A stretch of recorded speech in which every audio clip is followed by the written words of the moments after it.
రాత్రి ఏం జరిగిందో అంతా నీకు గుర్తుందా మందారం? అందరికీ పాలిచ్చి నేను తాగి పడిపోవడం వరకు గుర్తుందమ్మాయి గారు.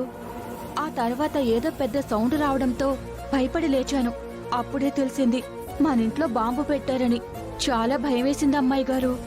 నువ్వు సెక్యూరిటీకి టీ ఇచ్చే ముందు ఏం జరిగిందో గుర్తు చేసుకో మందారం.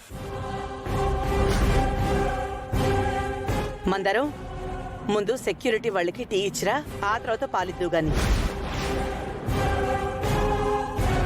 అమ్మాయి గారు, నేను టీ కాస్తుంటే విజయాంబిక దీపక్ కిచెన్లోకొచ్చారు. పాలడిగారు. నేను ఫ్రిడ్జ్ దగ్గరికి వెళ్లి పాలు తీసుకొచ్చి వేడి చేయబోతుంటే పర్లేదు, ముందు సెక్యూరిటీ వాళ్ళకి టీ ఇచ్చిరా, ఆ తర్వాత పాలిద్దు గాని అని చెప్పి నన్ను పంపించారు అమ్మాయి గారు.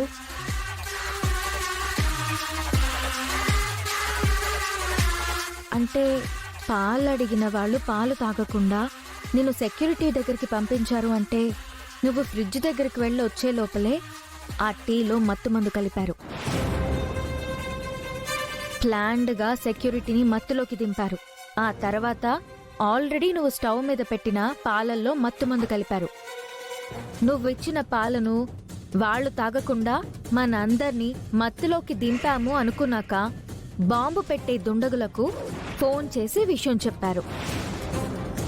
అందరూ మత్తులో ఉంటారనుకుని ఎంటర్ అయిన దుండగుల్ని నేను చూసి రాజు కాల్ చేశాను కాబట్టి మనం బయటపడ్డాం.